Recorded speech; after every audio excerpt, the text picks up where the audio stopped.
3 months after being uninvited from my only grandchild's baby shower, I sat across from my son in a financial advisor's office, watching tears form in his eyes as he discovered the $87,000 college fund that was now supporting a children's hospital wing instead of his unborn child's future. Some lessons about family values can't be taught with words alone. Before we jump back in, tell us where you're tuning in from. And if this story touches you, make sure you're subscribed, because tomorrow I've saved something extra special for you. I, Eleanor Margaret Sullivan, was never supposed to be wealthy.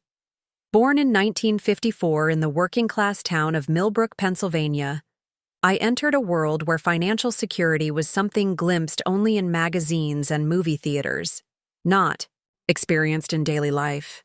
Our neighborhood consisted of modest homes occupied by steel mill workers, mechanics, and shop clerks, honest people who measured wealth not in dollars, but in reliability and reputation. My father, Harold Pierce, worked double shifts at Keystone Steel Mill, his hands perpetually stained with the dark residue of honest labor that no amount of lava soap could completely remove. My mother, Grace, transformed our simple 3-bedroom home into something of a neighborhood institution, a place where anyone experiencing hardship could find comfort, advice, and, invariably, a hot meal, regardless of the hour or circumstance. The measure of a person isn't what they have, my father would say, his voice roughened by years of shouting over machinery, but what they do with what they have. This philosophy guided our family's approach to everything from household finances to community involvement. While we might have had little in material terms, we cultivated resourcefulness with religious dedication. My childhood was shaped by these practical demonstrations of values. I watched my mother transform seemingly insufficient ingredients into meals that somehow fed unexpected guests without anyone feeling shortchanged. I observed my father repair appliances and vehicles that others had declared beyond salvation, his patience and ingenuity creating something from nothing. Most importantly, I witnessed how they managed the modest resources they had with disciplined intention rather than impulsive desire. By age 12, I had established my own financial system using a set of mason jars hidden under my bed. One for immediate needs, one for short-term goals, and most importantly, one labeled future that remained sacred even when temptations arose. While classmates spent allowances on candy and comic books, I divided mine with methodical precision, already understanding that small, consistent actions would eventually yield significant results. Most folks spend first and save what's left, which usually means saving nothing, my father explained while helping me calculate interest at the local savings and loan where he'd insisted I open an account with my babysitting earnings. Successful people save first and spend what remains. It's a small difference that changes everything. This simple reversal of conventional behavior became my guiding principle long before I possessed the vocabulary to articulate its significance. By 16, while peers were saving for record albums or movie tickets, I had accumulated enough capital to make my first actual investment, shares in Westfield Manufacturing, a local company my father's research suggested had growth potential due to defense contracts during the Vietnam era. The decision wasn't popular with my anti-war friends, creating my first lesson in separating emotional reactions from financial decisions. Our modest circumstances meant college seemed like an impossible dream for someone from our neighborhood. Neither of my parents had completed high school, their educations interrupted by the practical necessities of contributing to family income during difficult times. Yet they spoke of education with reverence normally reserved for religious matters, creating in me an almost sacred determination to achieve what they hadn't been able to pursue. The day I brought home my acceptance letter from Pennsylvania State University, along with my detailed financial plan for attending without burdening my parents, was the first and only time I ever saw my father cry. Those tears, quickly wiped away with calloused hands, communicated more about the value of purposeful planning than any words could have conveyed. "How did you manage this?" my mother asked, examining the spreadsheets I'd prepared showing scholarship, funds, campus job arrangements, and the savings I'd accumulated specifically for this purpose. "I learned from watching you both," I said simply. "Small actions over time create possibilities that seem impossible in any single moment." Those university years expanded my understanding of financial systems beyond the practical household management I'd observed growing up. Majoring in accounting, I discovered the architecture of economic power, how money flowed between institutions, how timing affected outcomes, and most importantly, how fundamental principles of disciplined resource management applied equally to household budgets and multinational corporations. While fellow students participated in Vietnam protests and civil rights marches, causes I supported philosophically but engaged with differently, I focused on mastering the tools and techniques that would allow me to navigate financial systems effectively. I understood instinctively that meaningful change required both principled idealism and practical capability, particularly for someone from my background who couldn't rely on family connections or inherited privilege. During my senior year, I encountered Richard Sullivan in an elective engineering economics course, a quiet, methodical man whose approach to life mirrored my own in ways that immediately registered as significant. Unlike the more flamboyant young men who dominated social scenes with practiced charm and designer clothes, Richard's appeal lay in his thoughtful consideration of consequences and his genuine interest in substantial matters rather than surface impressions. "Most people our age are primarily concerned with immediate gratification," he observed during one of our early conversations. "But you're different. You're constructing something with purpose." "So are you," I replied, recognizing the rare alignment of values that would eventually form the foundation of our partnership. Our courtship progressed with the same deliberate intention that characterized our individual approaches to life. There were no impulsive declarations or grand romantic gestures, just a steady accumulation of shared experiences and meaningful conversations that gradually revealed compatible perspectives on everything from financial planning to family structures. After graduating and establishing ourselves in entry-level professional positions, Richard as a structural engineer with a regional firm and myself as a junior accountant with a local practice, we married in 1977 in a ceremony that reflected our priorities. The wedding took place in the community garden my mother had helped establish, with simple decorations harvested from the very plots she had cultivated. Instead of the elaborate gift registry popular among our peers, we requested contributions to our first home fund. A concept some guests found peculiar, but that perfectly expressed our preference for meaningful foundation building over symbolic gestures or decorative items with little practical utility. From the beginning of our marriage, we established financial practices that often confused friends, but would ultimately create security few in our social circle would achieve. We maintained separate accounts for different purposes: emergency funds, home maintenance, future educational needs, retirement, with automatic transfers ensuring consistent progress toward multiple goals simultaneously. We purchased a modest fixer-upper in an unfashionable neighborhood rather than stretching our budget for a larger home in a trendier area. We drove practical vehicles well past the point where others would have upgraded for status or novelty, and we remained conscious of the distinction between needs and wants even as our combined income gradually increased. "It's not about deprivation," Richard would explain when colleagues expressed surprise at our choices. "It's about intentional allocation toward what actually matters, rather than what momentarily appeals." This philosophy remained constant even when our financial circumstances improved significantly following my partnership at the accounting firm and Richard's promotion to department director at his engineering company. Our lifestyle expanded moderately but strategically, focusing on experiences and opportunities with lasting value rather than status symbols or luxury items that would depreciate financially and emotionally over time. When our son Matthew arrived, in 1982, after 5 years of marriage and careful preparation, we immediately established financial structures that would support his development while teaching essential principles.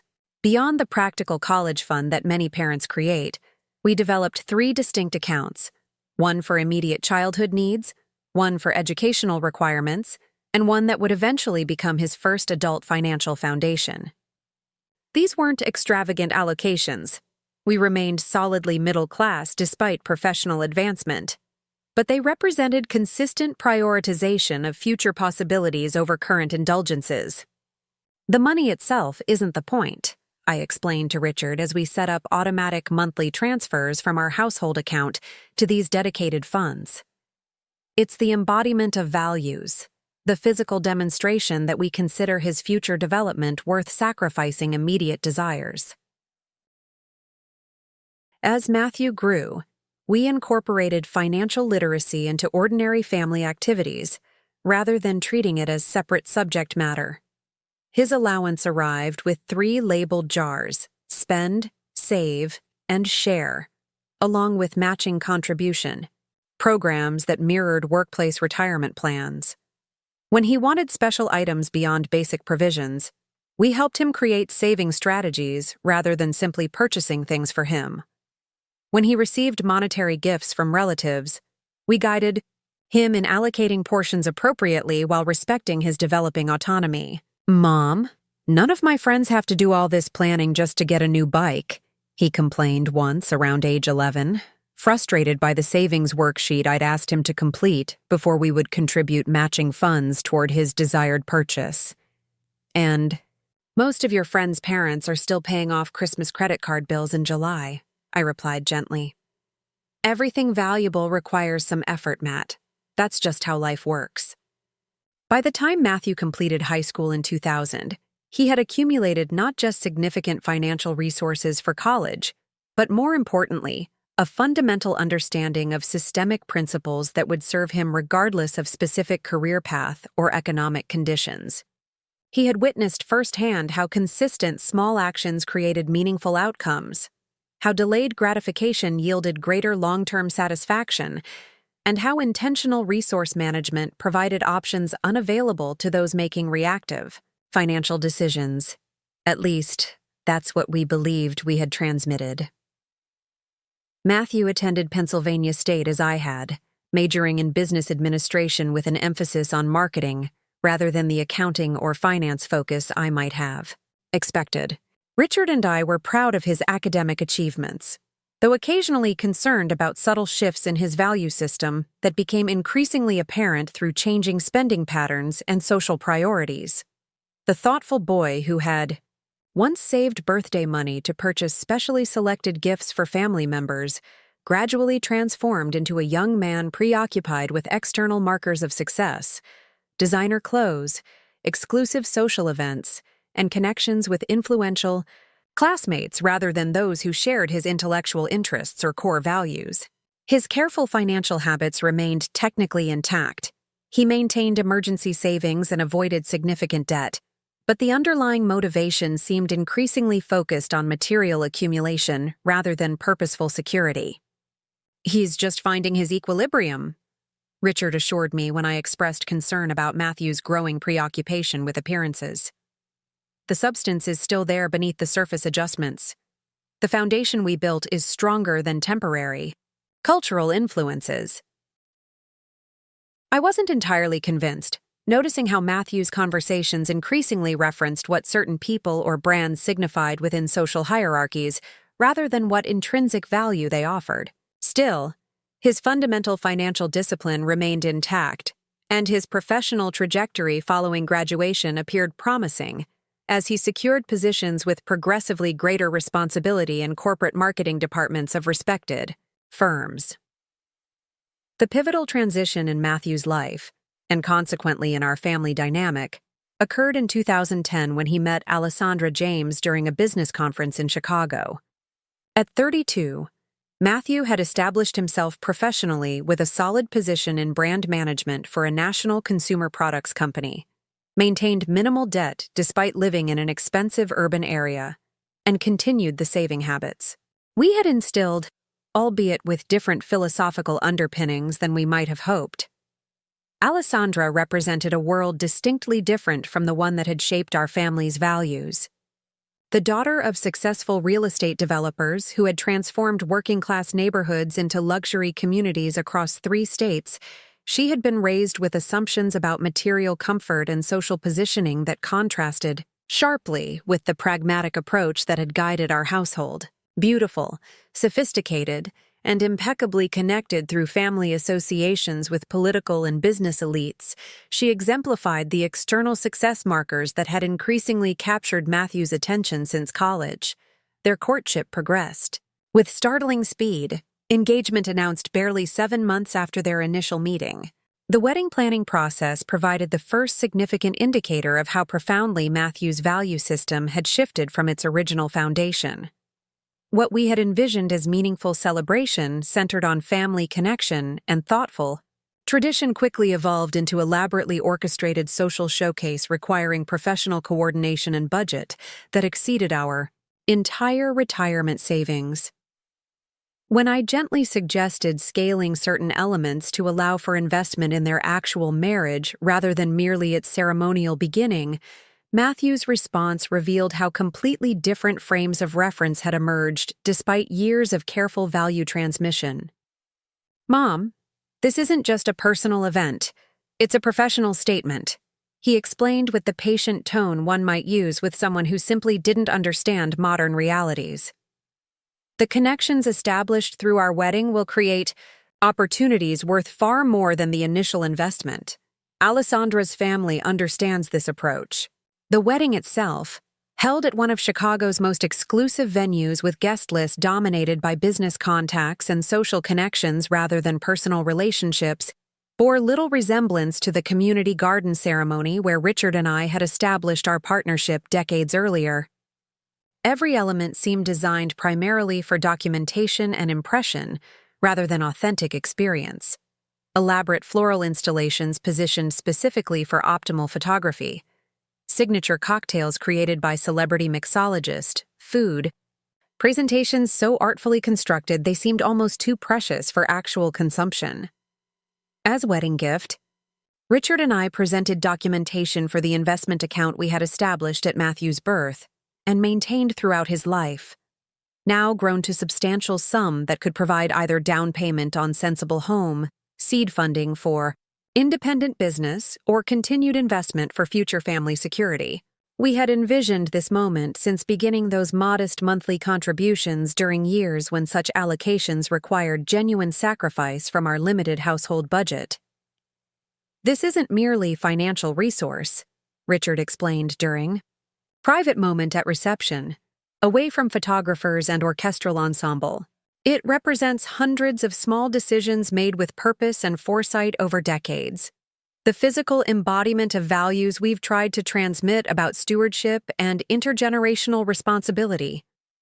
Matthew responded with appropriate appreciation that suggested some recognition of the gift's significance beyond monetary value. Alessandra's reaction, though polite, revealed fundamentally different interpretation of what the funds represented. "Real estate in the North Shore area is such a strong investment opportunity right now," she observed while examining documentation.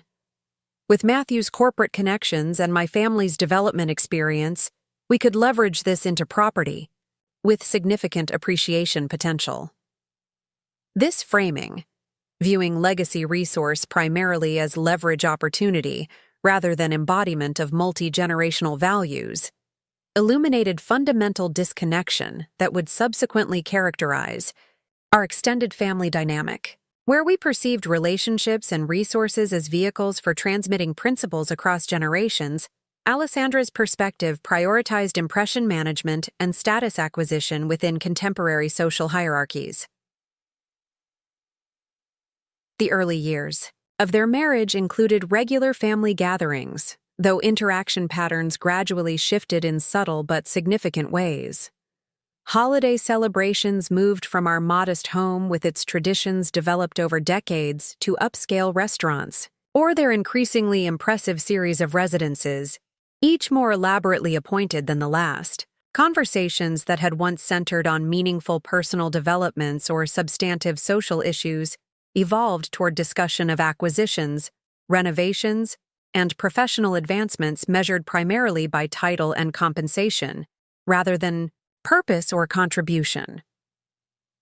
Despite these concerning shifts, Richard and I maintained hope that the core values we had attempted to instill would eventually reassert themselves, particularly when Matthew and Alessandra began considering the next generation. That possibility emerged in January 2023 when they announced her pregnancy, triggering in me unexpected emotional response combining overwhelming joy at becoming grandmother with renewed determination to ensure value transmission continued across generations. Without discussion or announcement, Richard and I immediately established college fund for our future grandchild, continuing tradition of forward-thinking financial stewardship that had characterized our approach for decades. Beginning with $25,000 withdrawn from our retirement savings, amount carefully calculated to maintain our own security while providing significant foundation for future growth, we established education account designed to appreciate substantially before our grandchild would require academic funding. This isn't simply about covering tuition, I explained to Richard as we completed paperwork. It's about continuing thread of purposeful planning and intergenerational responsibility that defines our family approach to resources. The account itself matters less than what it represents. As Alessandra's pregnancy progressed, I anticipated closer connection through shared experience of bringing new family member into the world. Instead, increasing distance developed as her approach to impending parenthood reflected values system dramatically different from the one that had guided my own parenting experience with Matthew. Every aspect of pregnancy and preparation became opportunity for status demonstration rather than meaningful connection. Designer maternity wardrobe, elaborate gender reveal celebration documented by professional photography team, nursery designed by celebrity consultant whose work had appeared in architectural publications. My tentative offers to share family traditions or practical insights gained through actual parenting experience were consistently met with polite but dismissive assurances that they had researched current best practices or consulted top specialists in childhood development. Suggestions about handmade items or meaningful rituals that had connected our family across generations were acknowledged with the kind of appreciation normally reserved for quaint but irrelevant historical artifacts. Despite these concerning patterns, I maintained optimistic perspective that actual arrival of baby would naturally create opportunities for authentic connection, transcending current focus on external appearances. I invested time creating thoughtful preparations that embodied values I hoped would eventually be appreciated. Handcrafted quilt incorporating fabrics from significant family events, carefully curated collection of classic children's books that had been meaningful in Matthew's development, handwritten journal of family wisdom, and stories that provided context for our shared heritage.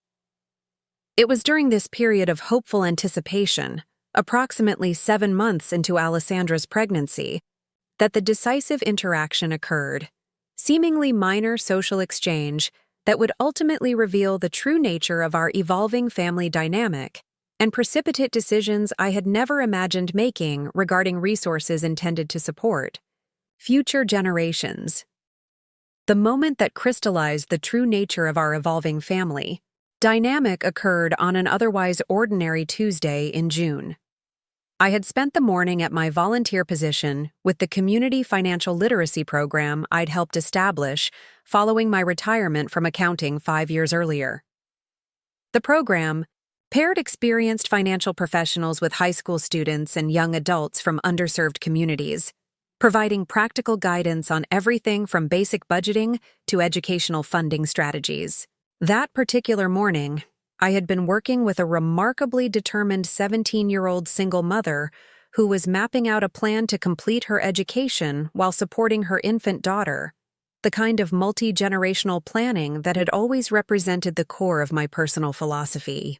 Returned home feeling that peculiar combination of exhaustion and fulfillment that comes from meaningful work, looking forward to a quiet afternoon of organizing the handmade baby book I was creating for my future grandchild. As I sorted through family photographs spanning 4 generations, my phone buzzed with Alessandra's distinctive notification tone, a rare enough occurrence that it immediately caught my attention. Eleanor, the message began with the formal address she had always used despite my repeated invitations to call me Mom, or even Ellie as close family and friends did. I wanted to let you know that the baby shower invitations went out this morning. It's being hosted by my mother and sister at the Lakeview Country Club on July 15th. We're using a woodland theme with sophisticated touches, focusing on sustainability and natural elements. The event planner assures us it will be featured in Modern Motherhood's digital edition. What struck me immediately wasn't what the message said, but what it didn't say. There was no actual invitation, just information about an event I was apparently expected to attend. This peculiar notification style had become increasingly common in our communications, details provided as announcements rather than genuine inclusions in decision-making or planning. I responded with appropriate enthusiasm, asking if there was anything I could contribute to the celebration beyond the customary gift. Her reply came surprisingly quickly. Everything is being professionally handled to maintain aesthetic consistency. The planner has sourced sustainable favors from indigenous artisans, and the catering is being handled by Chef Marcel, who trained under Alice Waters. The gift registry is at Bellamy's, with a secondary registry for educational experiences through the Metropolitan Children's Academy. Again, the response addressed logistics while sidestepping the actual relationship question embedded in my offer.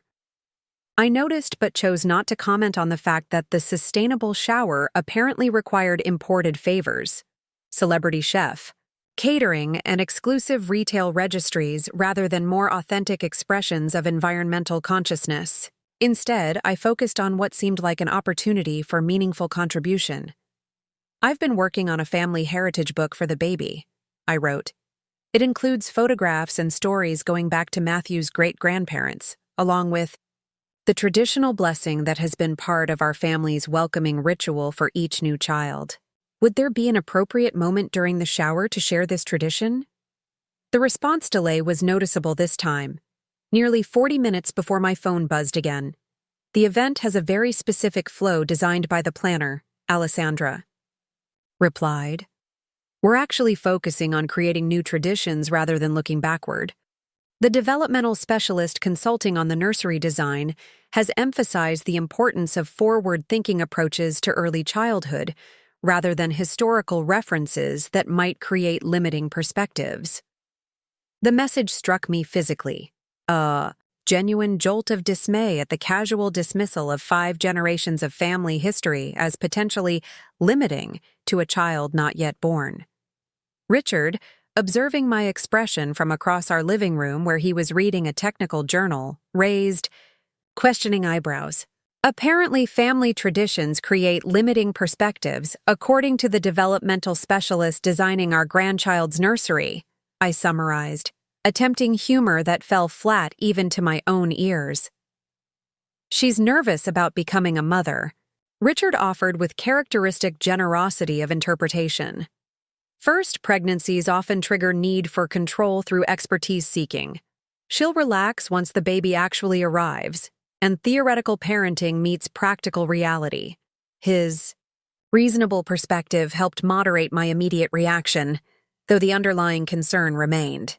Instead of pushing against Alessandra's boundaries directly, I refocused on elements within my control, completing the heritage book regardless of whether it would be publicly acknowledged, continuing contributions to the college fund we had established, and preparing our home for eventual visits with our grandchild in an environment rich with the family history that apparently wouldn't be present in their household.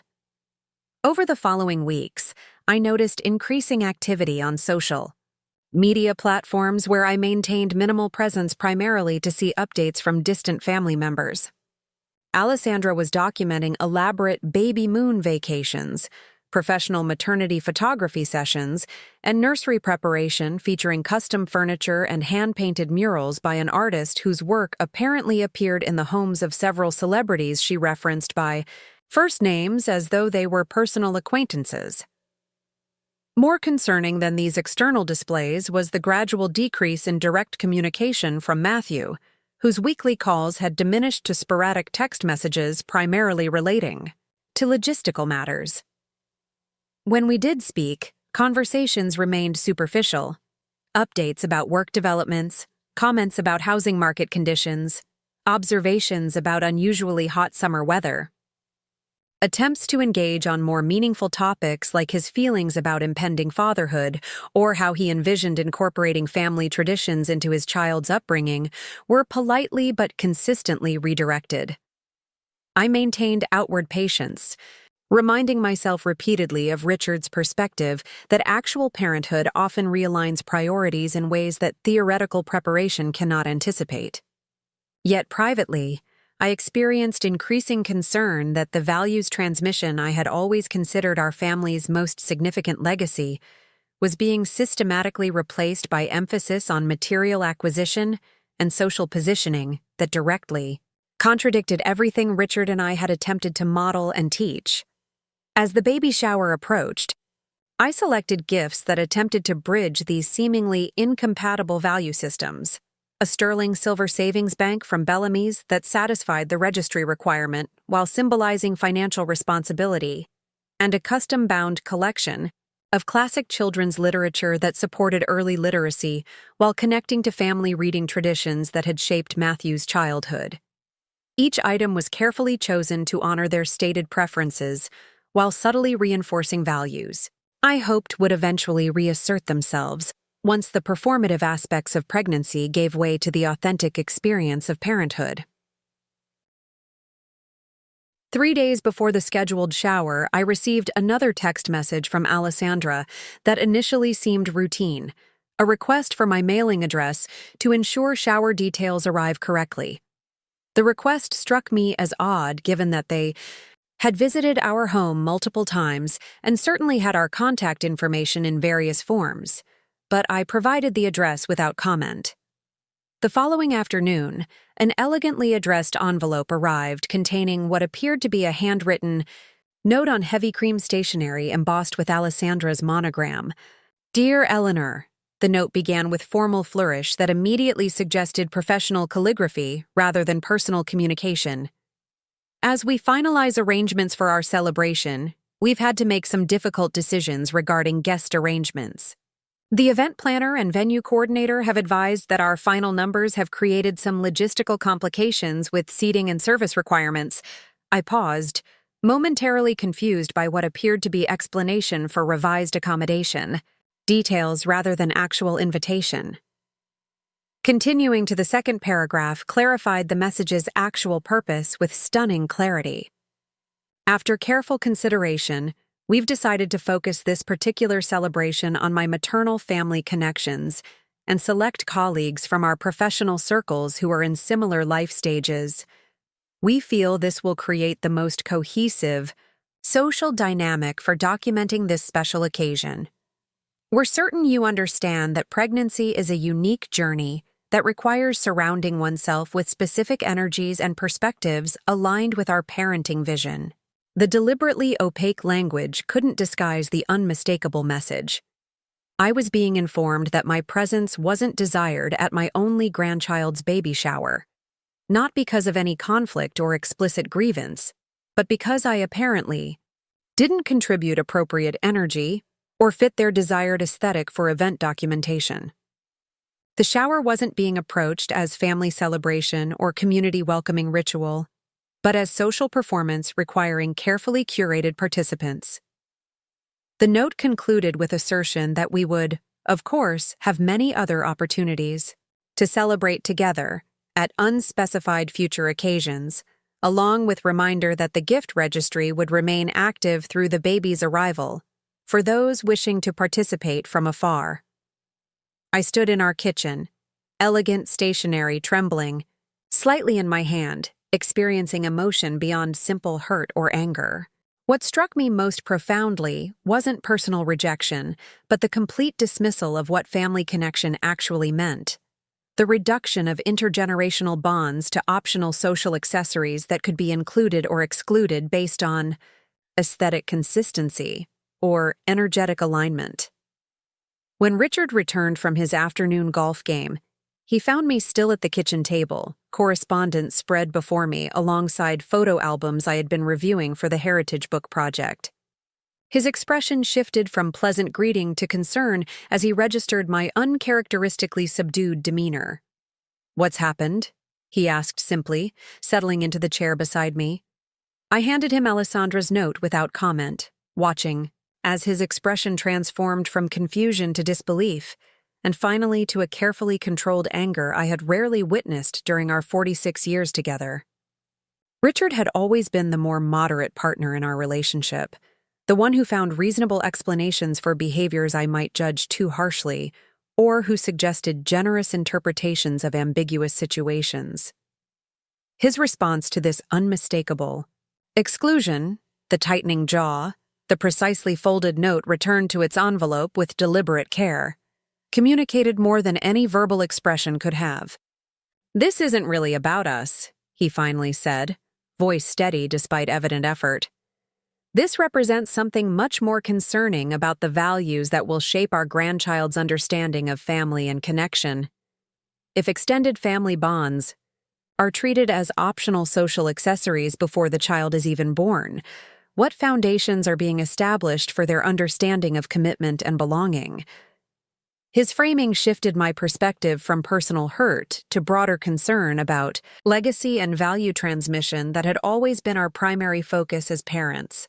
This wasn't merely social slight, but indication of fundamental misalignment regarding what family actually meant and how intergenerational connections contributed to child's development beyond material provision or status positioning. "Should I call Matthew?"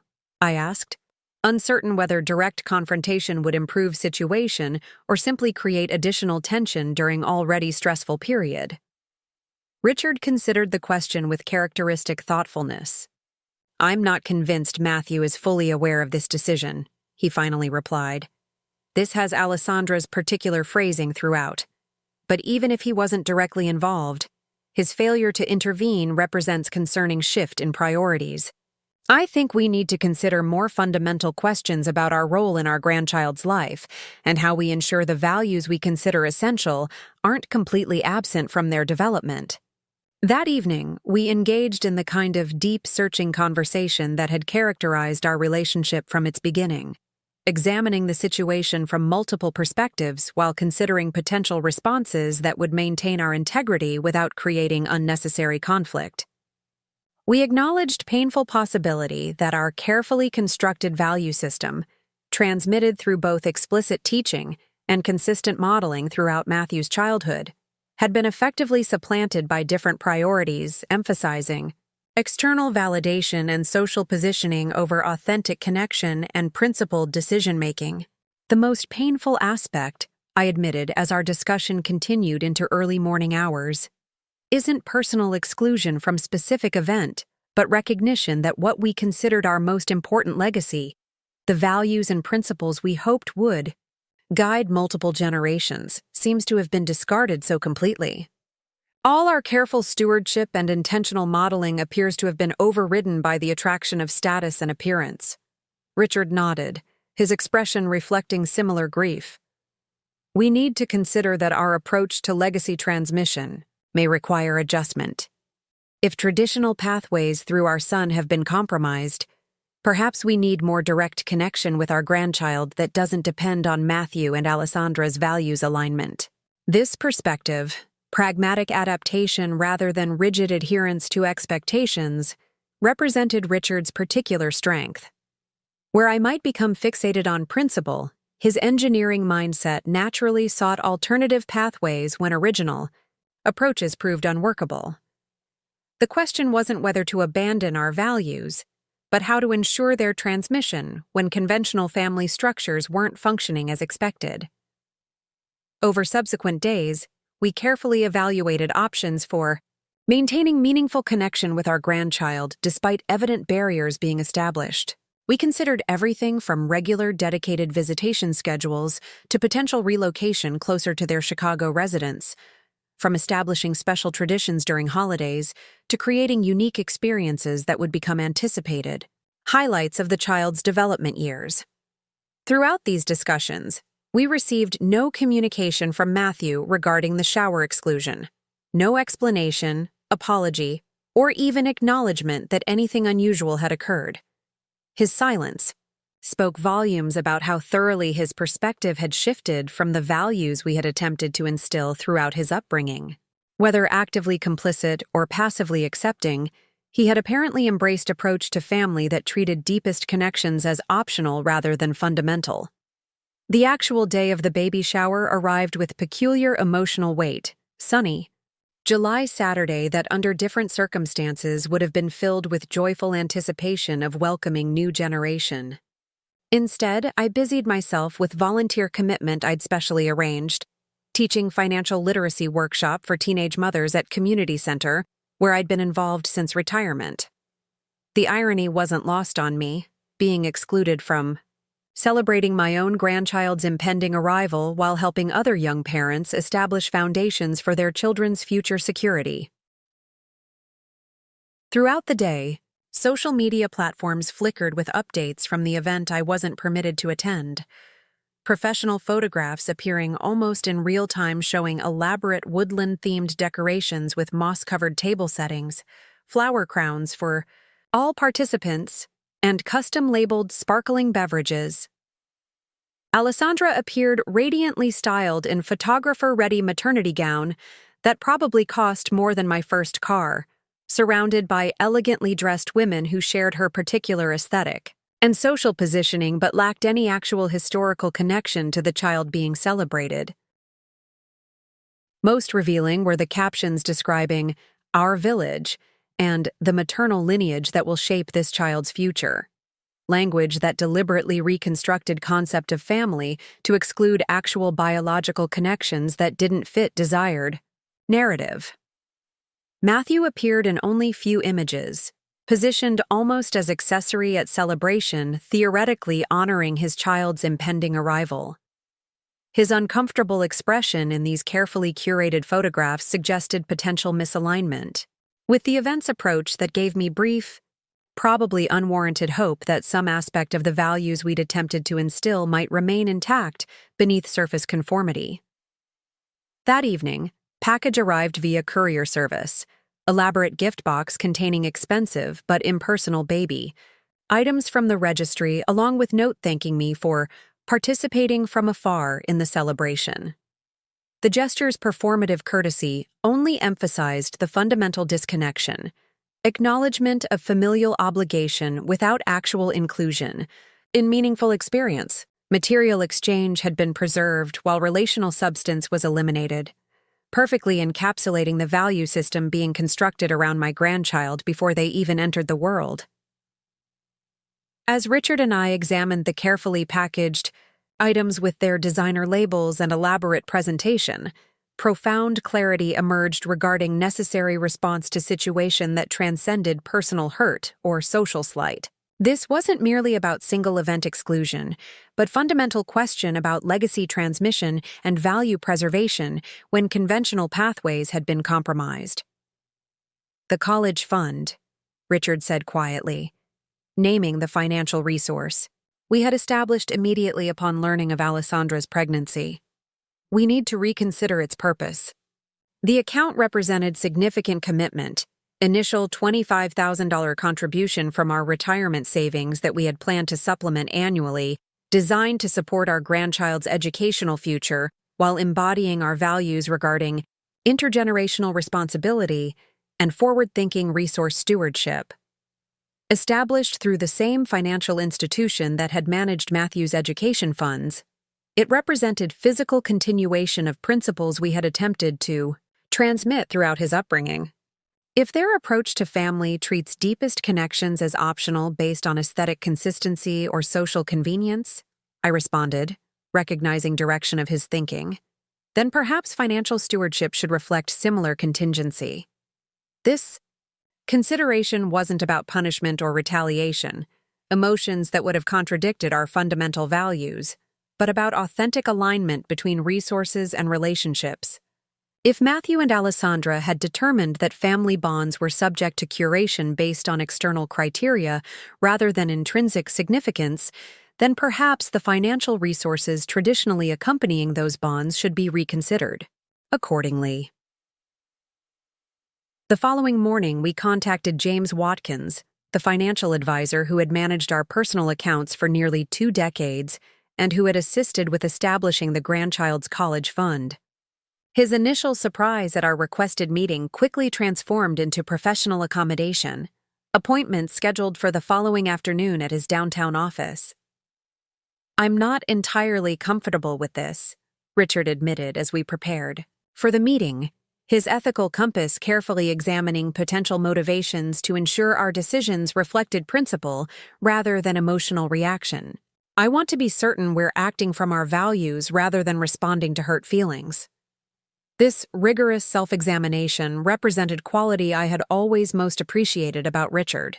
His commitment to internal consistency that demanded honest assessment of motivations before taking actions with significant consequences. Throughout our marriage, this thoughtful approach had provided essential balance to my occasionally more decisive temperament, ensuring our choices reflected genuine values rather than transient emotions. "This isn't about punishment," I reassured him, examining my own motivations with equal rigor. "It's about authentic alignment between resources and relationships. We established the fund based on specific understanding of family connection and intergenerational responsibility. If that understanding isn't shared, the resources allocated to it should be redirected toward purposes that actually reflect our values." The meeting with James unfolded with characteristic professionalism as we explained situation without emotional elaboration, focusing on necessary adjustments to estate planning and resource allocation, given changed understanding of family dynamics. His experience with complex family financial situations allowed him to quickly grasp both practical implications and underlying principles without requiring extensive explanation. "There are several options for redirecting these funds," he explained, after reviewing the account details and listening to our concerns. "We could simply liquidate the account and return the assets to your retirement funding. Alternatively, we could redirect the resources toward different beneficiary with similar purpose but different relationship parameters." This latter suggestion sparked immediate resonance, offering pathway that maintained our commitment to intergenerational responsibility and educational support, while recognizing necessary adaptation to relationship realities. If conventional family structures weren't functioning as expected for value transmission, perhaps unconventional approaches could preserve essential principles while acknowledging changed circumstances. "The Children's Hospital," Richard suggested, referencing institution where I had volunteered throughout retirement and which had recently established comprehensive educational support program for chronically ill children requiring extended treatment. Their program provides both immediate educational resources and college funding for patients who achieve remission milestones. It maintains the commitment to educational opportunity while acknowledging that meaningful connection sometimes follows different patterns than conventional family structures. The suggestion perfectly captured alternative pathway that preserved essential values while adapting to relationship realities. Commitment to educational opportunity, intergenerational responsibility, and purposeful resource stewardship maintained, through different relational structure than we had originally anticipated. The redirect wasn't about denying support to our biological grandchild, but about ensuring our resources actually served purposes aligned with our fundamental values rather than contributing to systems that explicitly contradicted them. "I'll prepare the necessary documentation," James confirmed after we had outlined our decision. "The hospital's educational foundation qualifies for the same tax-advantaged treatment as the original college fund structure. We can maintain similar investment parameters while redirecting beneficiary designation. I would recommend, however, that we structure this transition to include potential future flexibility, given that family situations often evolve over time, particularly once children actually arrive." This thoughtful suggestion, maintaining potential, pathway for future relationship development while addressing current reality. Perfectly balanced principled response with compassionate foresight. The redirection would be established as revocable trust rather than outright gift, preserving possibility for relationship evolution while ensuring resources currently supported values actually being practiced rather than those being systematically excluded. As we completed preliminary paperwork, James mentioned practical consideration that hadn't immediately occurred to us. Since Matthew and Alessandra were never informed about this account's establishment, there's no legal requirement for notification regarding its redirection. However, from family communication perspective, you might want to consider whether and how to address this change with them. This observation crystallized a central question that would shape subsequent events. Should we simply redirect resources without comment, allowing distance to develop naturally without confrontation? Or did authentic relationship require direct acknowledgement of how fundamentally expectations and values had diverged? The decision would determine whether the growing divide between our family branches would widen through unspoken assumptions or potentially begin healing through difficult but honest communication. The question of whether to inform Matthew and Alessandra about redirecting funds they didn't know existed consumed Richard and me during the weeks following our meeting with James Watkins. On one hand, notification might appear confrontational or punitive, potentially widening the already concerning gap in our family relationships. On the other, silence felt dishonest, a contradiction of the transparency and direct communication we had always valued and attempted to model throughout Matthew's upbringing. If we say nothing, we're essentially operating with the same concealment we find concerning in their approach, Richard observed one evening as we discussed the situation on our back porch, the summer twilight providing peaceful contrast to our internal turmoil. But if we initiate conversation about resources they never knew existed, it might seem like we're deliberately creating conflict. The issue isn't really about money, I replied after thoughtful consideration. It's about the values the money represents. If we redirect the funds without explanation, we're participating in the same disconnection we find troubling in their behavior. This recognition, that authentic relationship required honest communication even when difficult, ultimately guided our decision to address the situation directly, rather than allowing unspoken decisions to create additional distance. The question then became one of timing and approach, rather than whether to have the conversation at all. The opportunity arrived unexpectedly in mid-August, about 2 weeks after the baby shower exclusion. Matthew called on a Sunday afternoon, a departure from recent patterns of minimal text-based communication, asking if he could visit the following weekend to pick up some childhood memorabilia he wanted to incorporate into the nursery design. His voice carried unfamiliar formality, suggesting the request might have originated with Alessandra rather than representing his own initiative. Of course, I responded, careful to maintain warmth despite the lingering hurt from recent events. We've been organizing some of those items already, thinking they might be meaningful to share with your child. Great, he replied with that slightly distracted tone that had become familiar in our recent interactions, suggesting divided attention between our conversation and something on his computer or phone. Alessandra's at a weekend spa retreat with her prenatal wellness group, so I thought it would be a good time to take care of some of these practical matters. The phrasing, practical matters rather than meaningful connection, exemplified how thoroughly our relationship had been reconceptualized from essential family bond to logistical consideration. Still, his planned visit provided natural opportunity for necessary conversation in person rather than through the emotional distance of electronic communication. We'll look forward to seeing you, I said sincerely. There are actually some important matters Richard and I have been hoping to discuss with you as well. Nothing serious, I hope, he asked, momentary concern breaking through the polite distance that had characterized recent interactions.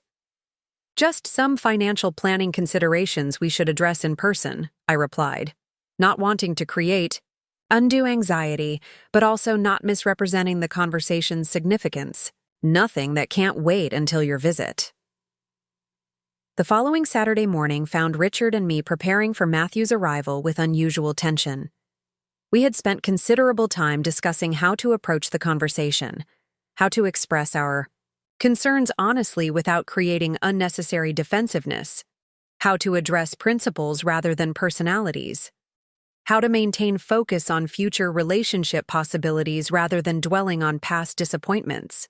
We're not attempting to punish or manipulate, Richard reminded me as we arranged coffee and the homemade cinnamon rolls that had been Matthew's favorite weekend breakfast throughout childhood. We're simply ensuring alignment between our resources and our values while opening honest communication about expectations and boundaries. Matthew arrived precisely at the arranged time, 10:30 a.m., allowing him to make the 2-hour drive from Chicago after what he called his essential Saturday morning fitness class.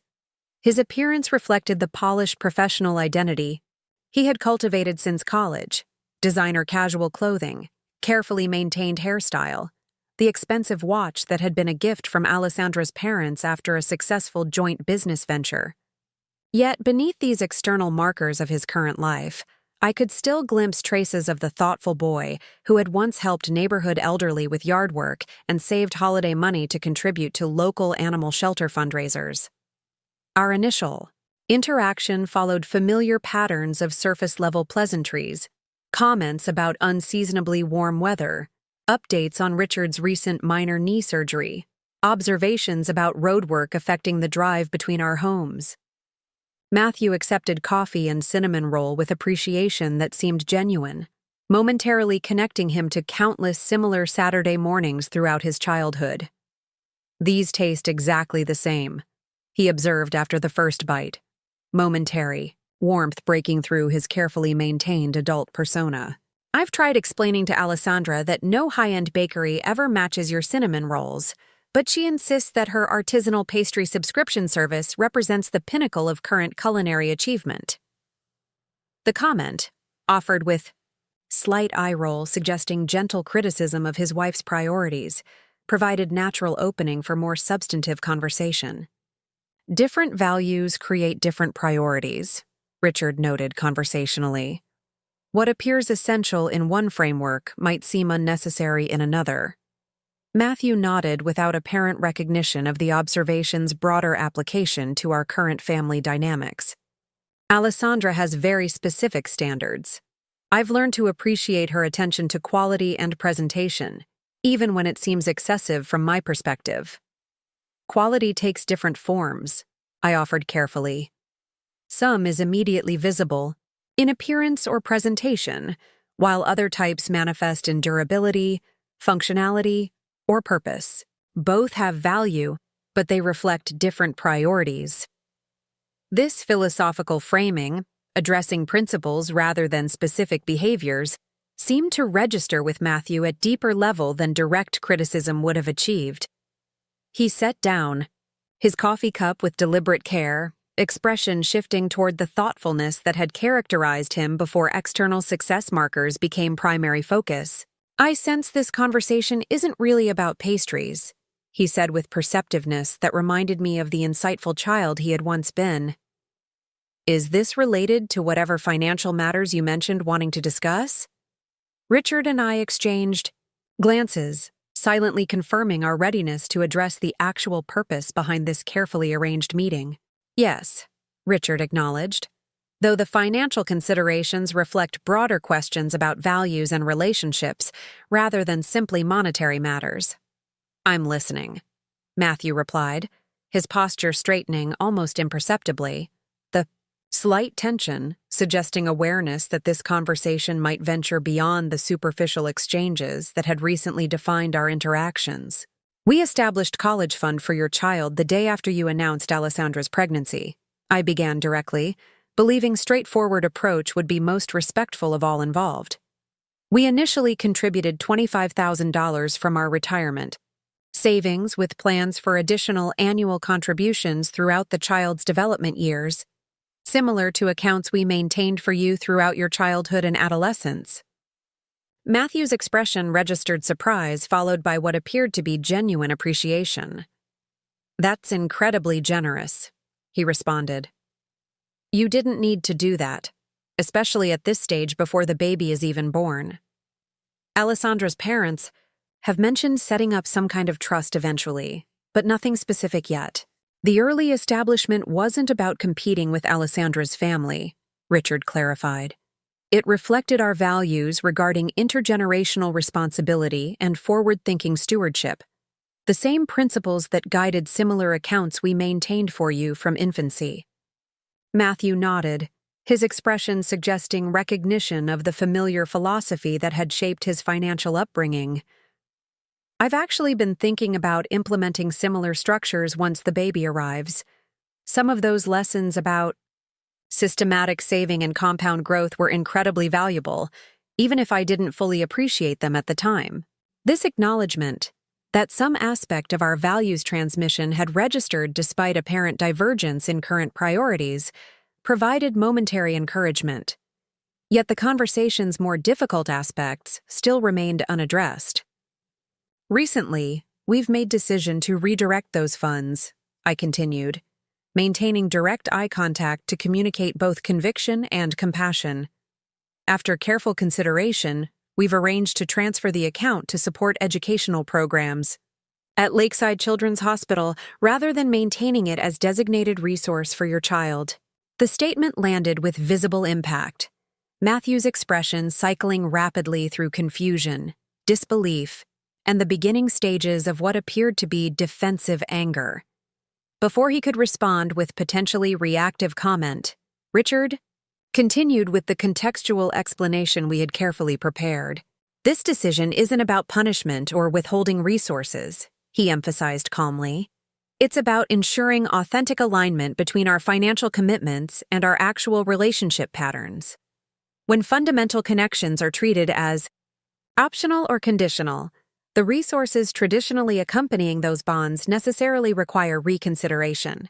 Matthew's confusion visibly deepened, suggesting he hadn't immediately connected our decision to specific recent events. "I don't understand," he said finally. "What relationship patterns are you talking about? We've been busy with pregnancy and work commitments, but that's just life circumstance, not some kind of deliberate disconnection."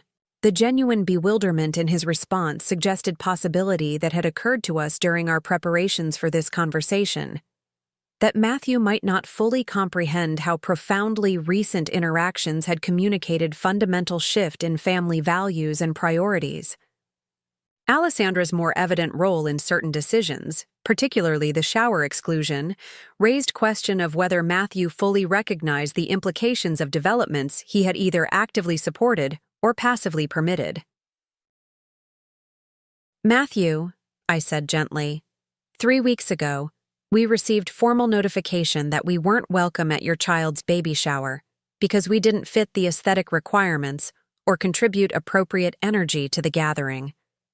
This wasn't about logistical constraints or private family celebration.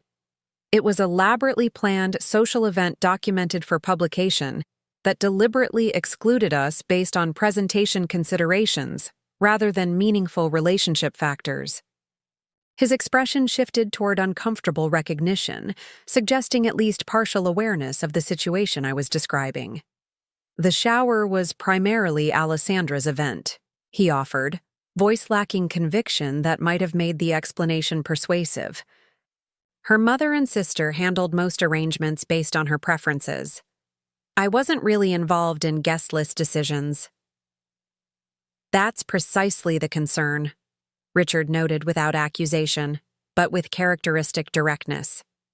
"When fundamental family connections become subject to curation based on aesthetic considerations or social performance requirements, something essential has been lost regardless of who made specific decisions. Your apparent willingness to accept our exclusion from significant family milestone without comment or intervention reflects value system fundamentally different from what we attempted to model throughout your upbringing." The observation struck, with evident impact, Matthew's defensive posture momentarily collapsing into something more reflective. For a brief moment, I glimpsed the thoughtful young man who had once demonstrated genuine understanding of principles we had tried to instill. The son who had written college application essay about how his parents' emphasis on substance over appearance had shaped his understanding of authentic success. I didn't think of it that way, he admitted, voice quieter than his previous responses. The shower planning became complicated quickly, with Alessandra's mother involving professional coordinator and focusing on publication opportunities. By the time I realized you weren't included, arrangements were already established. I should have said something. This acknowledgement, taking some responsibility rather than simply deflecting, provided opening for more substantive discussion about underlying values rather than specific event details. The shower itself isn't the central issue, I explained. It simply crystallized concerning pattern we've observed developing over time, moving from relationship based on meaningful connection and shared values toward interactions that prioritize appearance, status, and social positioning over authentic family bonds. That's not fair, Matthew protested, momentary reflectiveness giving way to more defensive posture. Just because we approach certain social occasions differently doesn't mean fundamental values have changed. Alessandra places importance on different aspects of family life than you do, but that doesn't make her priorities wrong or less meaningful. Different isn't inherently wrong, Richard agreed with characteristic fairness. But when differences involve treating core relationships as conditional based on presentation factors rather than intrinsic value, they reflect fundamental rather than superficial divergence in what family actually means. Our financial decisions necessarily reflect our understanding of those relationships, just as your social decisions reflect yours. This framing, connecting resource allocation directly to relationship understanding rather than treating them as separate considerations, seemed to register with Matthew at level beyond intellectual argument. His business background had trained him to recognize alignment between investments and values, between resource commitment and priority identification. The redirection of funds previously allocated to his child's future represented physical manifestation of principle he understood professionally even if he resisted its personal application. So you're essentially disinheriting your grandchild because you didn't like being excluded from a party, he summarized with oversimplification that suggested emotional reaction rather than genuine understanding. That characterization fundamentally misrepresents our decision, I responded calmly, refusing to be drawn into adversarial framing that would undermine constructive dialogue. We're redirecting specific educational resource, one you weren't aware existed until this conversation, toward purpose that authentically reflects our values regarding intergenerational responsibility and educational opportunity. This isn't about attendance at single event, but about ensuring our resources support relationships and principles that actually exist, rather than those increasingly absent from our family interactions. Furthermore, Richard added, the redirection has been structured as revocable trust rather than permanent transfer. This maintains possibility for future adjustment should relationship patterns evolve in ways that better reflect mutual values and authentic connection. We're responding to current reality while preserving pathways for potential development, rather than making irrevocable decision based on temporary circumstances. This clarification, emphasizing adaptability rather than finality, appeared to moderate Matthew's defensive response slightly. He sat silently for several moments, coffee cooling untouched before him as he visibly processed implications of conversation that had ventured into territory far more consequential than the childhood memorabilia collection he had ostensibly come to retrieve. I still think you're overreacting to what was essentially party planning decision, he finally said, though his tone lacked previous defensiveness. But I understand that certain choices communicated unintended messages about priorities and relationships. I should have been more attentive to how those decisions might be perceived from your perspective. This partial acknowledgement, recognizing impact if not necessarily accepting premise, represented potential opening for more meaningful dialogue than we had experienced in recent months. rather than pressing advantage toward specific outcome, Richard responded with question that invited deeper reflection rather than defensive positioning. "What do you actually want your child to understand about family?" he asked simply. "Not what social appearances or professional connections you hope to establish, but what fundamental understanding of relationship and belonging you hope to transmit as they develop their own identity and values." The question landed with visible impact, momentarily bypassing Matthew's professional persona to connect with deeper considerations that his focus on external success markers had increasingly obscured. For a brief interval, I glimpsed genuine struggle between competing value systems, the thoughtful, relationally oriented foundation we had attempted to establish throughout his childhood, confronting the status-conscious, appearance-focused approach that had increasingly characterized his adult development.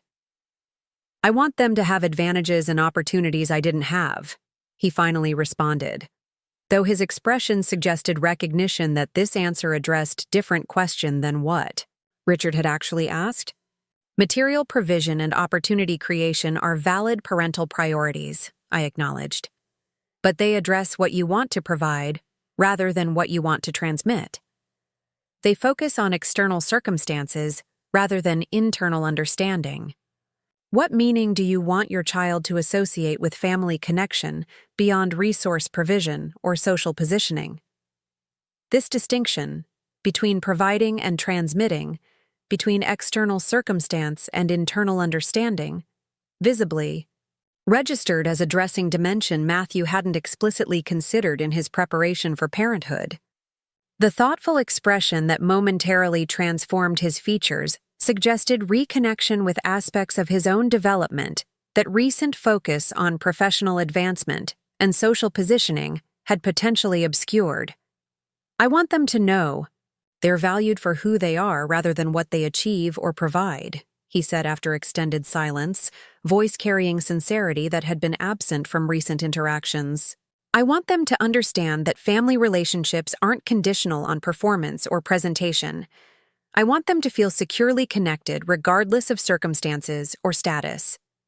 The response, revealing values remarkably aligned with what we had attempted to transmit throughout his upbringing, created powerful moment of potential reconnection. Rather than highlighting contradiction between stated intentions and recent behaviors, I focused on acknowledging authentic alignment in fundamental aspirations, if not current expressions. Those intentions reflect exactly what we attempted to communicate throughout your development, I observed gently. The security of being valued for intrinsic worth rather than external achievements. The understanding that meaningful relationships transcend performance considerations. The experience of unconditional belonging regardless of circumstance or status. These represent core values that shaped our approach to parenting and that we hoped would extend into subsequent generations. Matthew nodded slowly, expression suggesting internal reconsideration rather than defensive reaction. "I haven't been particularly consistent in demonstrating those values recently," he acknowledged, with surprising candor. "The corporate environment rewards different priorities, and Alessandra's family operates from significantly different understanding of what constitutes success or meaningful achievement. It's easy to get caught in patterns that contradict what you fundamentally believe when surrounding influences consistently reinforce different values." This recognition that behavior patterns might contradict deeper values when environmental influences consistently reinforce different priorities created opening for more nuanced discussion than simple judgment or criticism would have allowed. Rather than positioning Matthew's recent choices as deliberate rejection of transmitted values, we could explore them as unintentional divergence resulting from competing influences and inadequately examined assumptions. Values transmission happens through consistent demonstration more than occasional declaration, Richard observed. Children absorb what they regularly experience rather than what they're periodically told. If family gatherings consistently prioritize impression management over authentic connection, if relationships are repeatedly treated as conditional based on presentation factors, those patterns communicate values regardless of occasional statements, suggesting different principles. The observation landed without defensiveness, suggesting Matthew had moved beyond initial reactive positioning toward more reflective consideration. "I need to think about what patterns we're establishing and what they communicate," he said, rubbing his temple in gesture reminiscent of his childhood response to challenging concepts. "I haven't really considered how specific social choices might transmit unintended values about what family actually means." This acknowledgement that current behaviors might be creating unintended value transmission represented significant shift from defensive justification toward thoughtful reconsideration.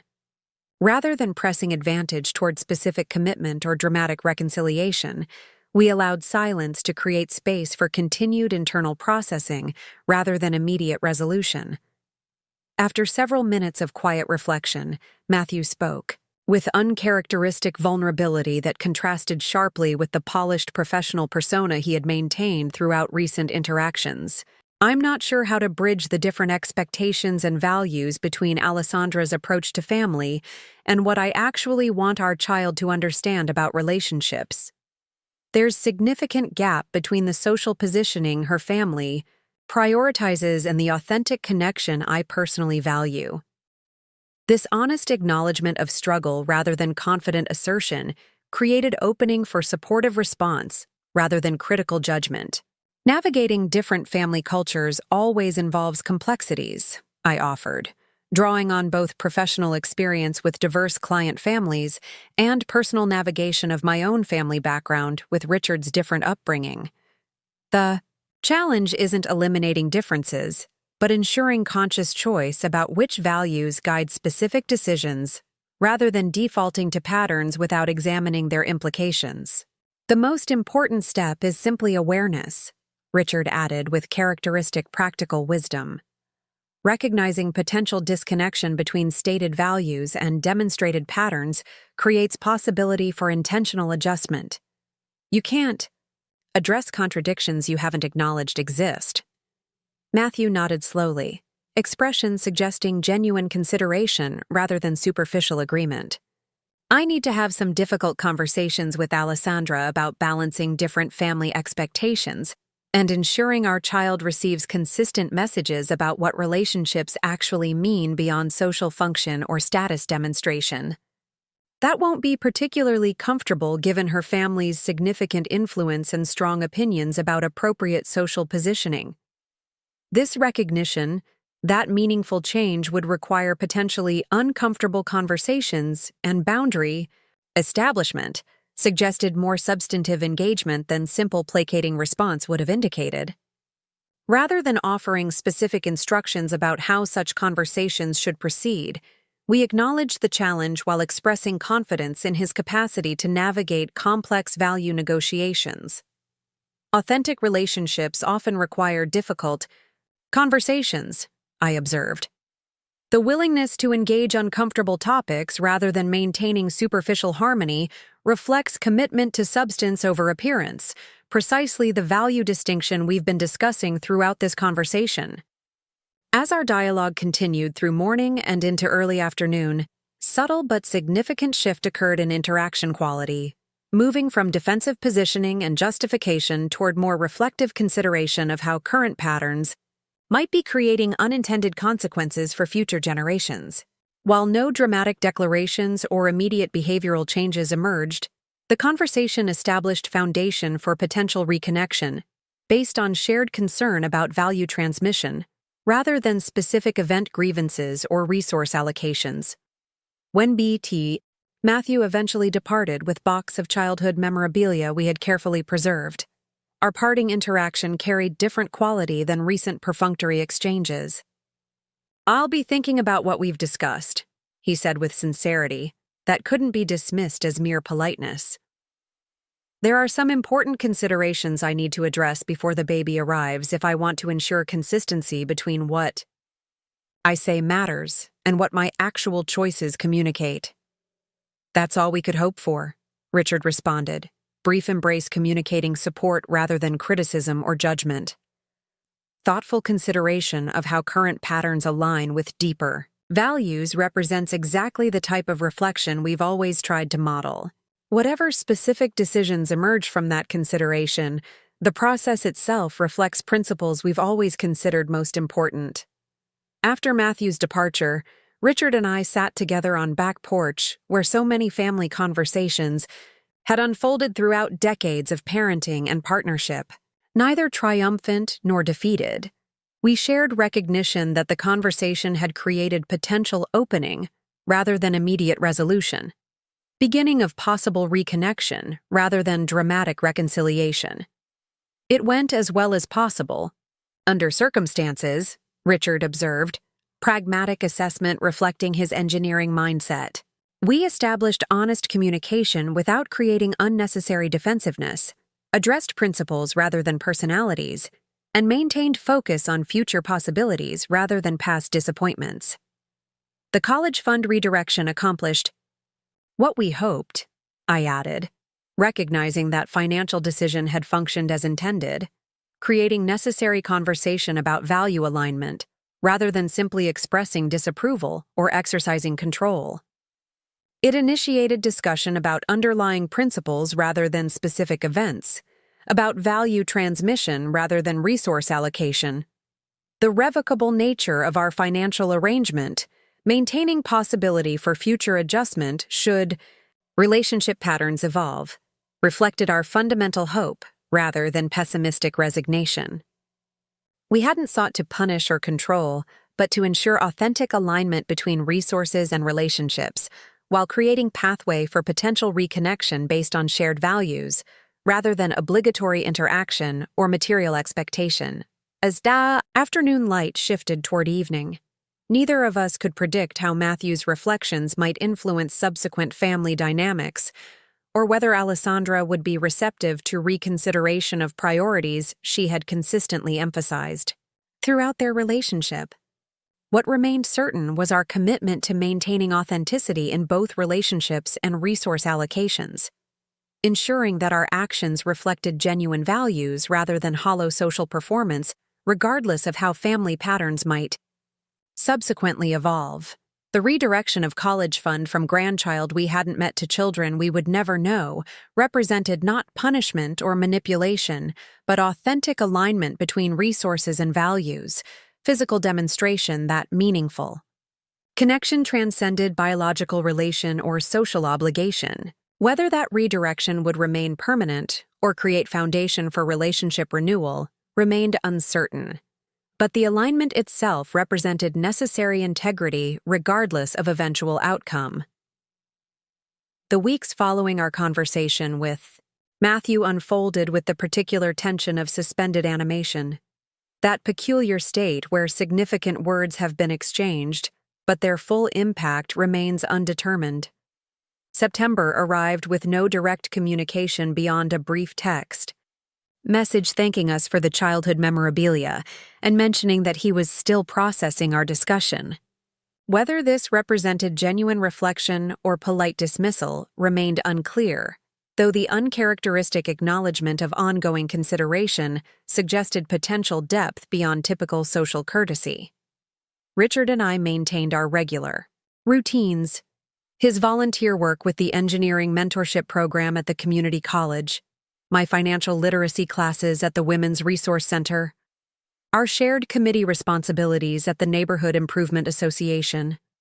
External structures provided welcome stability during period of relational uncertainty, grounding us in the community connections and meaningful contributions that had always defined our understanding of purposeful living beyond family relationships. "We've done what integrity required," Richard observed one evening as we reviewed correspondence from James Watkins confirming completion of the trust arrangements redirecting the college fund to Lakeside Children's Hospital's educational program. The funds are supporting children whose educational opportunities might otherwise be compromised by medical circumstances beyond their control. Whatever happens with Matthew and Alessandra, these resources are actively embodying the values we consider essential. This perspective, focusing on positive impact rather than potential relational loss, reflected Richard's particular strength in finding constructive pathways through challenging situations. Where I might dwell on disappointment or uncertainty, his engineering mindset naturally sought functional solutions and measurable progress regardless of emotional complexity. His approach didn't deny the significance of family connections, but placed them within broader context of meaningful contribution rather than allowing personal concerns to eclipse larger purpose. This balanced perspective proved particularly valuable when, 3 weeks after our conversation with Matthew, we received invitation to attend what the elegant card described as intimate family gathering to welcome baby Sullivan. Scheduled for early October, approximately 1 month before Alessandra's due date, the event was being hosted at Matthew and Alessandra's home rather than external venue, notable departure from previous celebration approaches. Most significant was handwritten note accompanying formal invitation. Mom and Dad, I hope you'll join us for this small family celebration. I've had some important conversations with Alessandra about what we want our child to understand about family. While we're still navigating different perspectives, we both recognize the value of meaningful connection beyond social presentation. This gathering won't be documented or published anywhere.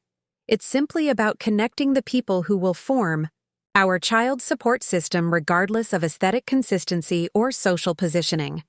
I hope you'll come. Matthew. The message, written in Matthew's distinctive hand rather than printed through professional stationery service, carried authenticity lacking in recent communications. The acknowledgement of important conversations suggested our discussion had indeed prompted meaningful reflection rather than defensive dismissal. Most significantly, the explicit rejection of documentation or publication indicated potential shift in priorities from social performance toward genuine connection. Precisely, the value reorientation we had hoped might emerge from honest dialogue. What do you think? I asked Richard, uncertain whether the invitation represented genuine reconsideration or merely strategic accommodation to avoid potential inheritance implications. The skeptical consideration didn't reflect cynicism so much as protective caution after recent disappointments. I think we should respond with sincere acceptance rather than analytical speculation, he replied after thoughtful consideration. Genuine change rarely happens dramatically or completely. It emerges through small adjustments and incremental shifts that gradually align behavior with reconsidered values. This appears to represent a meaningful step toward such alignment, whether or not Alessandra fully shares Matthew's perspective. This wisdom, focusing on positive movement rather than perfect alignment, guided our response. We accepted the invitation with simple appreciation, offering to contribute family recipes to the gathering without pressing for particular recognition or procedural control. The respectful boundaries maintained appropriate distance while demonstrating willingness to engage positively with whatever authentic reconnection might be developing.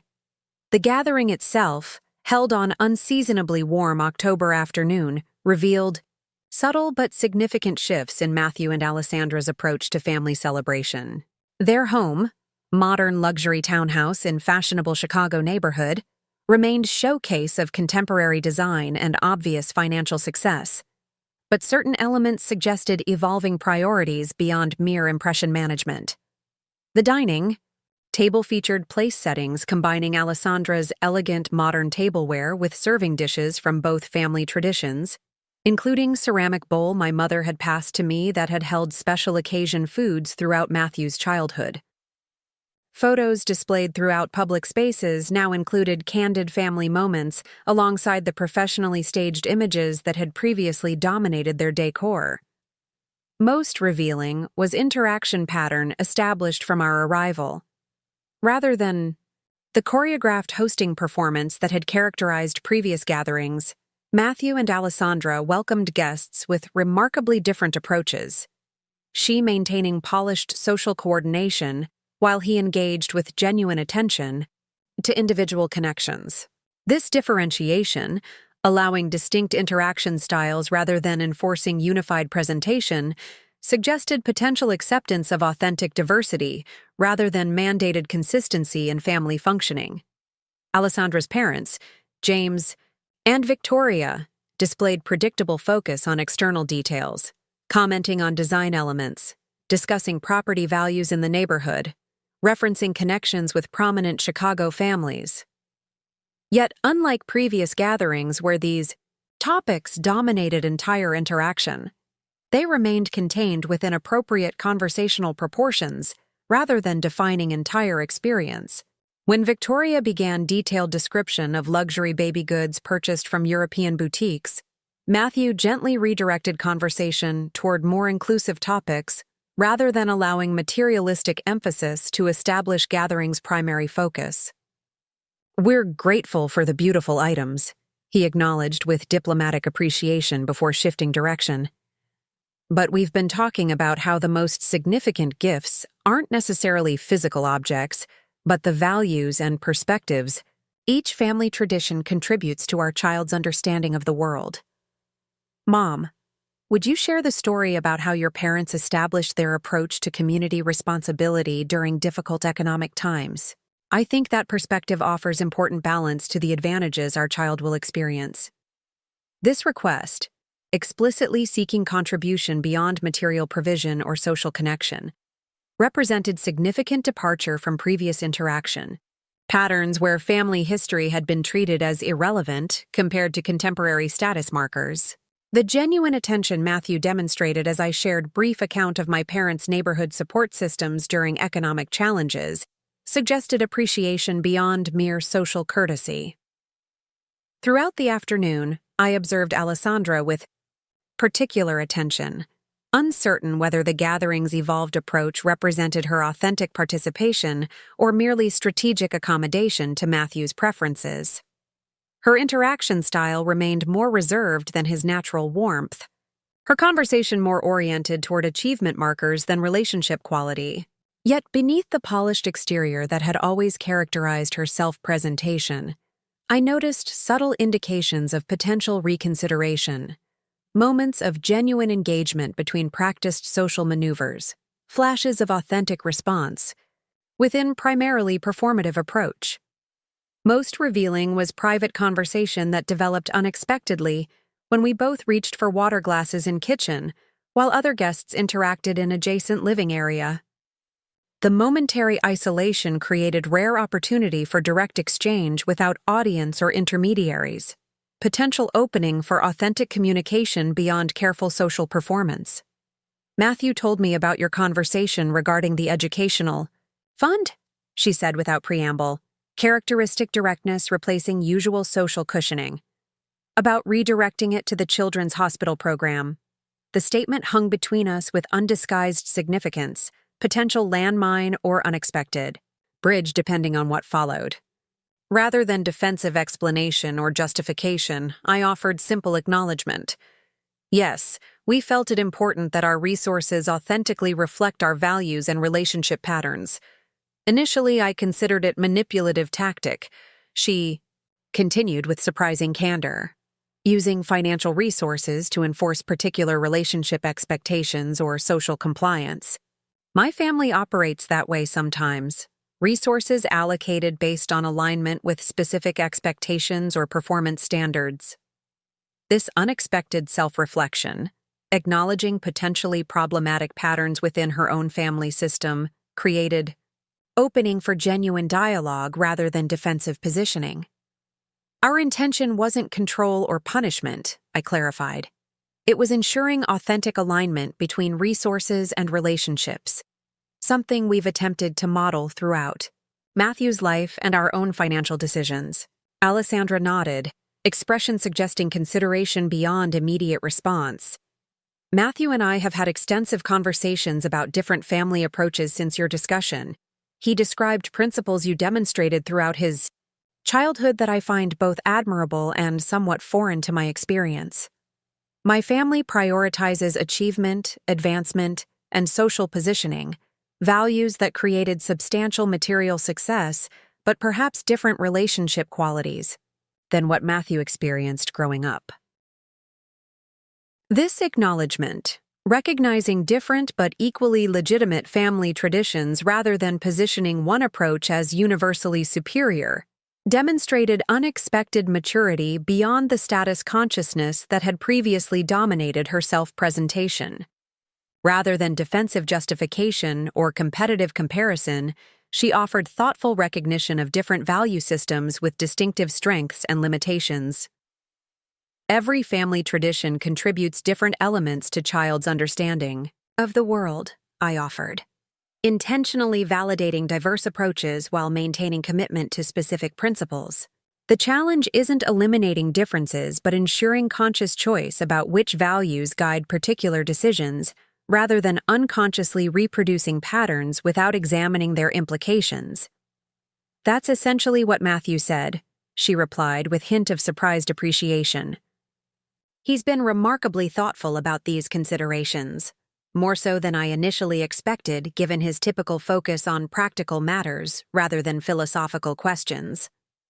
I'm still processing how to integrate different perspectives while maintaining values I consider important from my own background.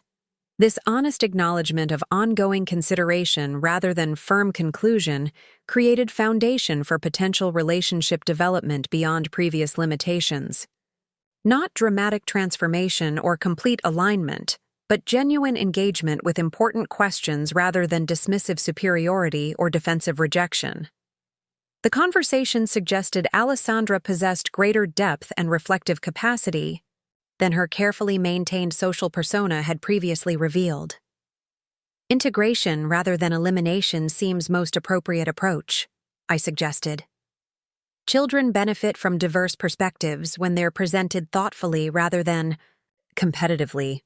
Different value emphases can be complementary rather than contradictory when fundamental respect remains constant.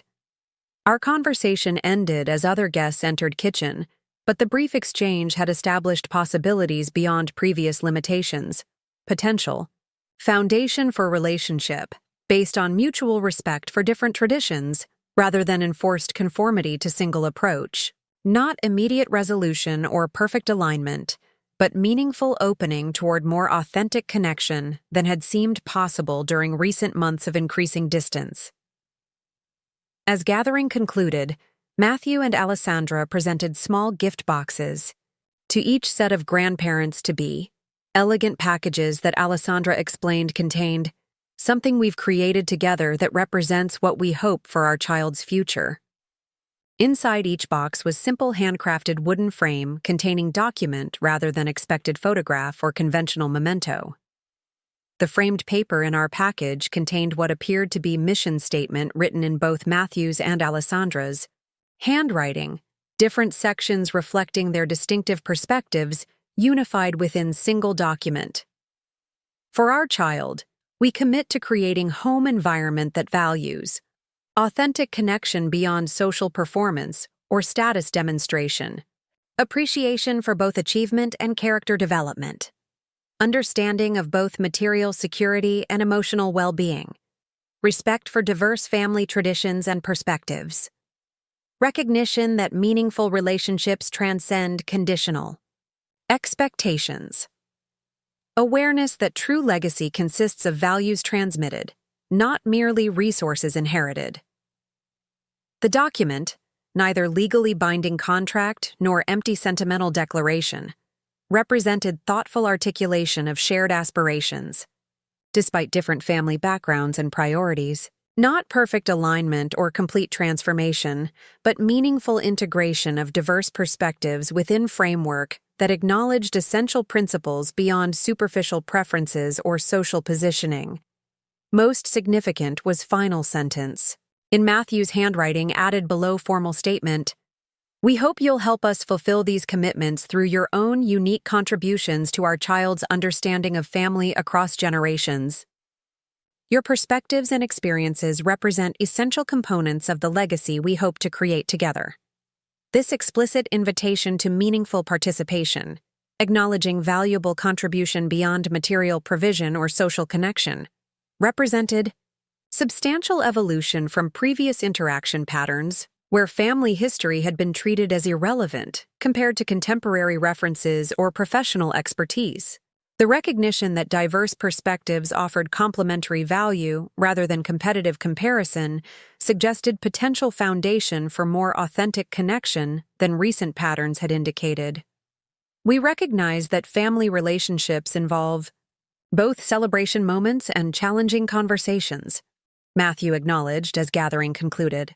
Recent months have involved both, ultimately creating better understanding of what we actually value, rather than what circumstances or external expectations might temporarily prioritize. We're grateful for patience through that process. The statement, neither dramatic apology nor complete dismissal, reflected mature recognition that relationship development involves both connection and disconnection, both alignment and recalibration. Not perfect resolution or complete transformation, but meaningful acknowledgement of growth process that transcended simplistic characterizations or definitive conclusions. As Richard and I drove home that evening, the inevitable evaluation discussion unfolded with characteristic balance between optimism and practicality. Genuine progress, Richard observed, though certainly not complete transformation or perfect alignment. The explicit value statement suggests meaningful reflection rather than superficial accommodation. Alessandra's participation seemed mixed. I noted, sharing observations from our brief private conversation.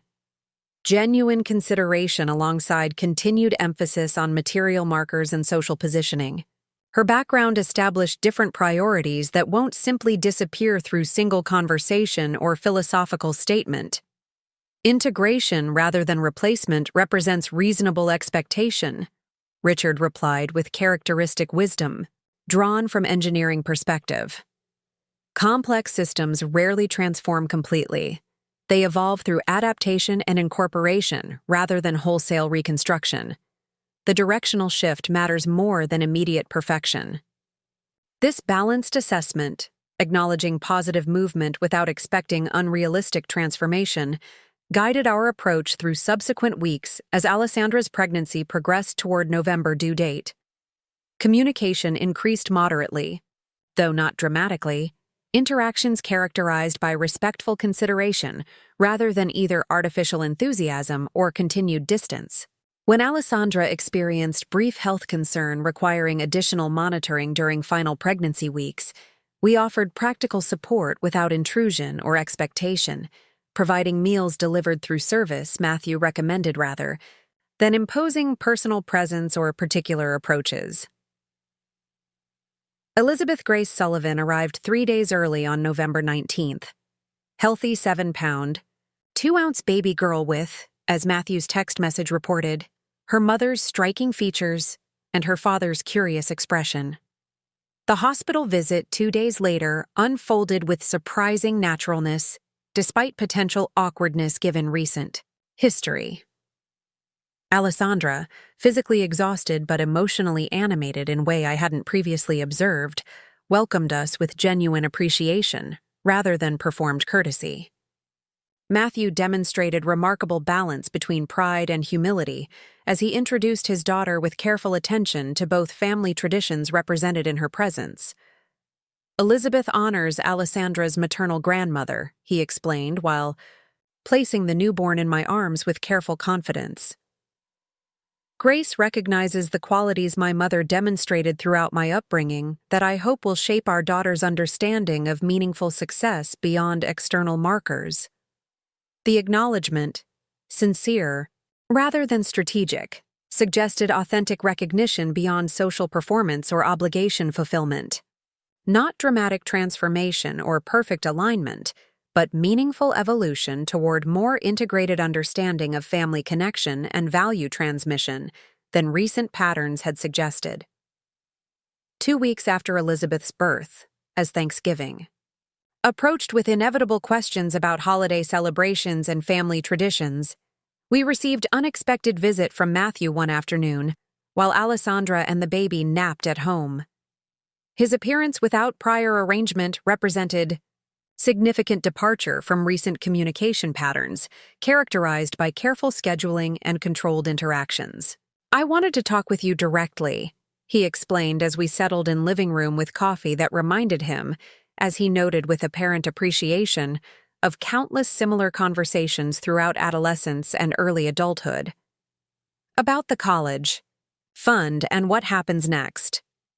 The direct reference to financial matter that had precipitated recent recalibration created momentary tension until his subsequent explanation clarified intention beyond material concerns. "I'm not here to negotiate or obligate," he continued thoughtfully.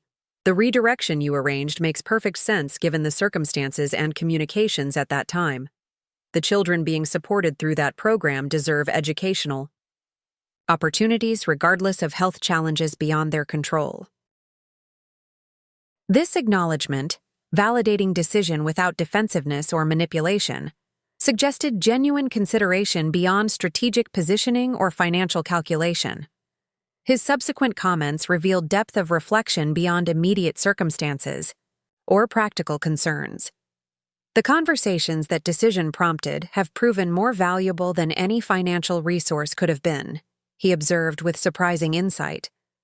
They've required genuine examination of what family actually means beyond social function or material provision, what values and understanding we hope to transmit, rather than simply what opportunities or advantages we might provide. This distinction between transmitting values and providing advantages echoed perspective we had attempted to model throughout his upbringing, and that had featured prominently in our recent challenging conversation. The genuine engagement with principle beyond practice suggested meaningful reconsideration rather than superficial accommodation to maintain potential financial benefits. "Alessandra and I are establishing our own educational fund for Elizabeth," he continued with characteristic practicality alongside newfound philosophical clarity. "Not because we expect or require your financial participation, but because we value the principle of forward-thinking stewardship you've modeled throughout my life. We're approaching it differently than her parents' significant trust arrangements, focusing on responsibility education alongside resource provision rather than simply creating financial advantage without corresponding value development. This approach, integrating different family traditions rather than simply adopting single model, reflected mature discernment beyond either reflexive rejection or uncritical acceptance of transmitted patterns. The thoughtful adaptation, rather than wholesale adoption, represented precisely the kind of conscious consideration we had hoped our challenging conversation might eventually encourage. "We'd like you to consider serving as values advisor for this fund," he continued with unexpected request that transcended financial consultation or practical participation. "Not managing the assets themselves, we've arranged appropriate professional oversight, but helping ensure the resources contribute to Elizabeth's character development alongside her educational opportunities. Your perspective would provide essential balance to the achievement orientation that naturally dominates Alessandra's family approach to financial matters." The invitation, acknowledging valuable contribution beyond material provision or social connection, represented remarkable evolution from recent interaction patterns where family wisdom had been treated as irrelevant compared to professional expertise or contemporary approaches. The recognition that diverse perspectives offered complementary value rather than competitive comparison suggested foundation for more authentic connection than previous distance had indicated. Most significant was Matthew's closing observation as visit concluded. "The fund you redirected accomplished exactly what meaningful resources should achieve. It prompted genuine consideration of underlying values rather than simply providing material advantage. Whether or not you eventually reconsider that specific arrangement, the principle it embodied has created more significant impact than the financial resource itself could have provided." This recognition, that value transmission transcends material provision, represented precisely the understanding we had attempted to model throughout his upbringing, and that had appeared increasingly absent in recent interaction patterns. Not complete transformation or perfect alignment, but meaningful reconnection with principles that had shaped his development before external success markers became primary focus. In subsequent months, as Elizabeth's presence created natural opportunities for revised family patterns and reconsidered traditions, The evolution initiated through challenging confrontation continued developing in ways neither dramatically transformative nor merely superficial. Alessandra maintained certain priorities reflecting her family background: emphasis on exceptional opportunities, awareness of social positioning, attention to presentation details that sometimes seemed excessive from our perspective. Yet these elements existed alongside growing appreciation for different values we contributed: focus on authentic connection, attention to character development, emphasis on relationship quality beyond material provision or achievement markers. The college fund redirection remained in place by mutual agreement, supporting children whose educational opportunities might otherwise be compromised by medical circumstances, while establishing principle that financial resources should reflect authentic relationship patterns rather than obligation fulfillment or social expectation. Not punitive withholding or manipulative leverage, but genuine alignment between material provision and meaningful connection that created foundation for more authentic family functioning than enforced compliance or strategic accommodation would have allowed. By Elizabeth's first birthday, celebrated with gathering that balanced Alessandra's preference for aesthetic coordination with our emphasis on meaningful inclusion, the family dynamic had established new equilibrium characterized by mutual respect for different traditions rather than dominance of single approach. Not perfect harmony or complete alignment, but workable integration that allowed diverse contributions without requiring artificial consistency or performed solidarity. Most significantly, Elizabeth herself was developing within an environment that exposed her to complementary values rather than competing priorities. Understanding that meaningful success encompasses both achievement and character, that security involves both material provision and emotional connection, that legacy consists of both resources and relationships transmitted across generations through conscious stewardship rather than passive inheritance. The college fund that never directly benefited her had ultimately provided more valuable contribution than financial resource alone could have offered, creating foundation for authentic relationship based on meaningful principles rather than obligatory provision or social performance. The redirection that initially appeared potentially punitive or manipulative had ultimately served precisely the purpose financial resources should ideally achieve, prompting genuine consideration of underlying values rather than simply facilitating material advantage or social positioning. Some lessons about family values can't be taught through words alone or even through consistent modeling across decades of relationship. Sometimes the most meaningful transmission requires difficult conversation, challenging confrontation, and genuine recalibration based on authentic alignment rather than assumed obligation or social expectation.